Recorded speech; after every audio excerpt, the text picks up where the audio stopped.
जानकी जीवन स्मरण जय जय राम पार्वती पते हर हर महादेव पुंडलीक वरदा हरि विठ्ठल श्री अनंत कोटी ब्रह्मांड नायक राजाधिराज सच्चिदानंद सद्गुरु श्री ब्रह्मचैतन्य महाराज की जय. श्री महाराजांच्या सेवेमध्ये आपण संत श्री नामदेव महाराज यांचा हरिपाठ पाहतोय. या हरिपाठातील आज आपण 14वा अभंग बघणार आहे. या अभंगामध्ये नामदेव महाराज म्हणतात, नको नको माया सांडी लवलाया, पुढील उपाया झोंबेकारी. रामनाम म्हणे तुटेल बंधन, भवबंध मोचन एक्या नामे. स्मरता पतित उद्धरेल यथार्थ, नाम हाची स्वार्थ तया झाला. नामा म्हणे हा जप करी तू अमूप, नामे चुके खेप ये जनी. अभंगाचा अर्थ अतिशय स्पष्ट आहे. नामदेव महाराज आपल्याला सांगतायत की माया ताबडतोब सांड आणि भगवंताच्या नामाला लाग, तरच तुझा उद्धार होणार आहे.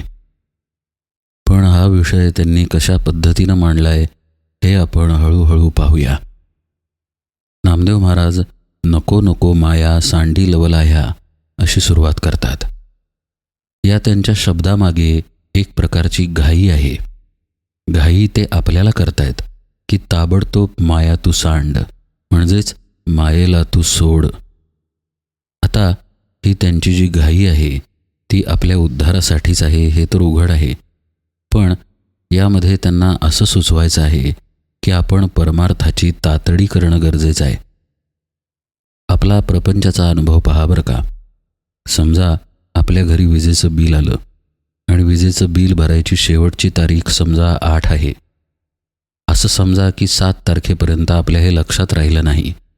आता बिलावरती आपण 8 शेवटची तारीख आहे म्हटल्यानंतर बिल भरायची गडबड करतो पहा. म्हणजे एक दिवस समजा आता उशीर झाला तर आपल्याला 20-30 जे काही दंडाचे रुपये असतील ते भरायला लागतील. पण तो जादाचा भुर्दंड आपल्याला पडू नये म्हणून आपण अक्षरशः धावपळ करून विजेचं बिल भरतो. खरं पाहता बिल धावपळ करत नाही भरलं तर लगेच वीज कट होत नाही, पण 4 पैसे जास्त जातील म्हणून आपण धावपळ करतो. ही जी क्षुल्लक तडफड आपण प्रपंचामध्ये दाखवतो त्याच्या 1/4 धडपडसुद्धा आपण परमार्थामध्ये दाखवत नाही. गोंदवलेकर महाराज म्हणतात, जितक्या तन्मयतेनं तुम्ही प्रपंच करता त्याच्या 1/4 लक्ष जरी परमार्थामध्ये दिलं तरी तुम्हाला भगवंताची प्राप्ती होईल. तेही आपल्याला हेच सांगतायत. आपली ही धावपळ प्रपंचामध्ये चालते, पण परमार्थाच्या बाबतीत मात्र आपण सुस्त असतो. सुस्त म्हणजे जसं एखादी म्हैस पाण्यामध्ये किंवा चिखलामध्ये पडलेली असते पहा, निवांत ती असते, तिला कसलीही गडबड नसते. अशा पद्धतीनं आपला परमार्थ सुरू असतो. कारण परमार्थाशिवाय आपलं काही अडत नाही ना. तुम्हाला आणखी एक साधं उदाहरण देतो. आपण भाजी खरेदी करायला मंडईमध्ये जातो. कोथिंबिरीची 1 पेंडी आपल्याला घ्यायची असते. शेजारची बाई 5 रुपये कमी करून किंवा 2 रुपये कमी करून आपल्याला पेंडी देते आणि ज्या बाईनं 2 रुपये कमी केली तिच्याकडून आपण आनंदानं पेंडी घेतो. वर घरी आल्यावर सांगतो सुद्धा की 2 रुपये त्या बाईपेक्षा स्वस्त मिळाली बरं का.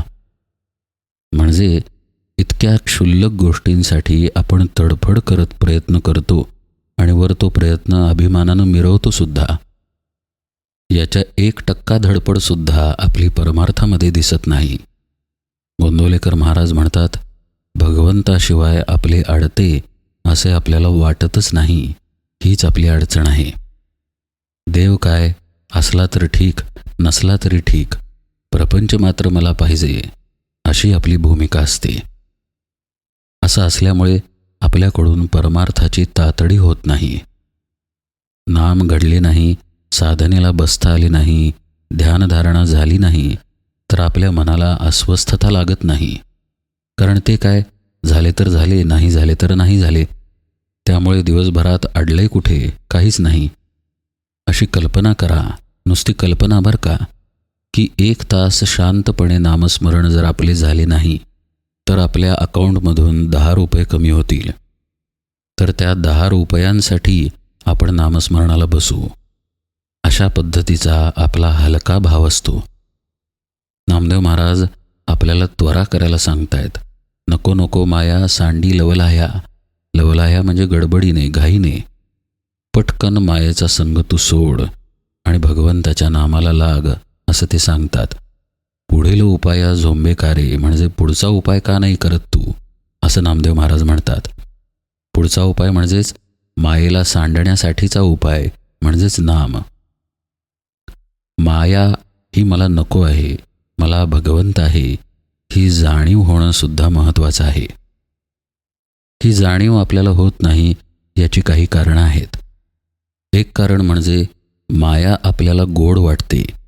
म्हणजे मायेमध्ये जे आपल्याला अनुभव येतात ते तेच अनुभव असूनसुद्धा आपल्याला ते हवेसे वाटतात. हे सांगताना गोंदवलेकर महाराज फार छान उदाहरण देतात. ते म्हणतात, सकाळी उठल्यापासून रात्री झोपेपर्यंत आपण तीच कर्मे रोज करत असतो. रोज उठणे, प्रातर्विधी करणे, प्रपंचाची कामे करणे, पैसे कमवणे इत्यादी इत्यादी, आणि दिवसाच्या शेवटी झोपी जाणे. रोज तेच करूनसुद्धा आपल्याला त्याचा कदापि कंटाळा येत नाही. हाच मायेचा पगडा आहे बरं का. खरं म्हणजे दिवसभराचा हा सगळा व्यवहार आपण आपल्या इंद्रियांच्या माध्यमानं करतो. आपल्या वृत्ती बहिर्मुख असतात आणि इंद्रियसुद्धा अर्थातच बहिर्मुख असतात. या दोन्हींच्या साहाय्यानं आपण हा प्रपंच व्यवहार जगत असतो. तेच अनुभव घेऊनसुद्धा आपल्याला त्या अनुभवांचा कंटाळा येत नाही. असं पहा, समजा काहीतरी कारणाने आज आपलं मन कुणीतरी दुखावलं आणि आपल्याला दुःख झालं. मग असं आहे का की असं दुःख आपल्याला आयुष्यात पहिल्यांदा झाले? असं पूर्वीही झालेलं असतं. आता सुखाचंही उदाहरण पाहू बरं का. समजा आपण एखादी नवीन वस्तू खरेदी केली आणि आपल्याला खूप सुख झालं. तर असं आहे का की अशा पद्धतीचं सुख आपण आजच पहिल्यांदाच अनुभवले? मुळीच नाही. अशा पद्धतीचं सुख आपण अनेकदा अनुभवलेलं असतं, पण अनुभवल्यानंतर आपल्याला त्याचा विसर पडलेला असतो. त्यामुळे दरवेळी मिळणारं सुख आपल्याला नवीन वाटतं आणि सुख एकदा मिळालं की त्याची किंमत शून्य होते. आपल्याकडे म्हण आहे पहा, प्राप्त परिस्थितीची किंमत शून्य असते. समजा आपल्याला एक नवीन गाडी घ्यायची आहे. गाडी जोपर्यंत खरेदी करून आपल्या दारात उभी राहत नाही तोपर्यंत आपल्याला उत्सुकता, एक प्रकारची हुरहुर, सुख आणि आनंद असतो. पण एकदा का गाडी दरवाजात येऊन उभी राहिली आणि काही दिवस गेले की ते सुख कुठं जातं? ते सुख निघून जातं, कारण आता ती वस्तू आपल्याला प्राप्त झाली.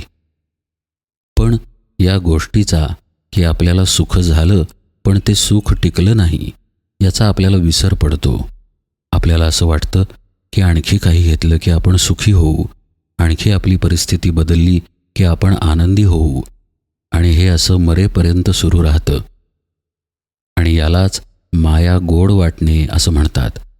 आणि ही अशी आपल्याला गोड वाटत असल्यामुळं या चक्रातून सुटावं असं आपल्याला कदापि वाटत नाही. आणि त्यामुळेच आपल्याकडून परमार्थाची तातडी होत नाही, घाई होत नाही. कुठलीही गोष्ट आपल्या हातून सुटण्यासाठी त्यापेक्षा श्रेष्ठ वस्तू आपल्याला मिळावी लागते. समजा आपण फुले विकत घ्यायला गेलो. सुंदर फुले आपण पाहिली आणि ती घेतली, पण ती हातात घेतल्यानंतर त्यापेक्षा सुंदर फुलांकडे आपली नजर गेली तर ही नको, ती मला द्या, असं आपण म्हणतो. का? तर याच्यापेक्षा श्रेष्ठ वस्तू आता मिळाली. आपल्याला आपल्या इंद्रियजन्य अनुभवांपेक्षा, आपल्या या सुखदुःखांपेक्षा श्रेष्ठ अशी अनुभूती जोपर्यंत मिळत नाही तोपर्यंत आपली परमार्थाची घाई होत नाही. आणि ही अनुभूती मिळण्यासाठी दोनच उपाय आहेत. एक म्हणजे भगवंताचं नाम आणि दुसरा उपाय म्हणजे सत्संगती. संतांची भेट झाली की आपल्याला या परमसुखाची अनुभूती येते. किमान आपल्याला हे लक्षात येते की आपल्या सुखदुःखांच्या द्वंद्वांपलीकडं एक चिरकाल टिकणारं समाधान आहे, चिरकाल टिकणारा आनंद आहे, आणि तो प्राप्त करणं मनुष्य देहामध्ये शक्य आहे. हे जेव्हा संतांच्या संगतीत लक्षात येतं तेव्हा त्या दृष्टीनं पावलं पडायला लागतात. आणि त्या दृष्टीनं पडलेली पावलं म्हणजेच नामस्मरण आहे. नामदेव महाराज म्हणतात की तू ही माया ताबडतोब टाक आणि भगवंताच्या नामाला लाग. यासाठी पहिल्यांदा म्हणजे माया ताबडतोब गेली पाहिजे, हा भाव आला पाहिजे. आणि हा भावच मुळी सत्संगतीमुळेच येतो, अन्यथा येत नाही. क्वचित प्रसंगी सद्ग्रंथांच्या वाचनामुळे आपल्या वृत्तीत बदल होतो, नाही असं नाही. पण सत्संगतीमध्ये जी ताकद आहे ती अन्य कशामध्येही नाही. सत्संगतीमध्ये आपल्या वृत्ती अंतर्मुख व्हायला लागतात. आपले सद्गुरू आपल्याला जे सांगतायत त्या वचनांचा परिणाम आपल्या अंतःकरणावरती व्हायला लागतो. त्यामुळे हळूहळू आपल्याला पटायला लागतं की श्रेष्ठ अशा आत्मसुखाकडे आपण वाटचाल केली पाहिजे. आपण आपल्या देहामध्येच अडकलेलो आहोत, आपण आपल्या अहंकारामध्येच अडकलेलो आहोत. परिणामी आपल्या वाट्याला कधी सुख येतं, कधी दुःख येतं. पण आपण तर खरं पूर्ण समाधान स्वरूप आहोत, सच्चिदानंद स्वरूप आत्मा आहोत. ही जी एक विशिष्ट प्रकारची भूमिका आहे की ज्यामध्ये मायेचं अशाश्वत असणं पटलेलं आहे आणि आपल्याला आत्मसुखाकडे जायचं आहे हा निश्चय झालेला आहे, ही भूमिका अत्यंत महत्त्वाची आहे.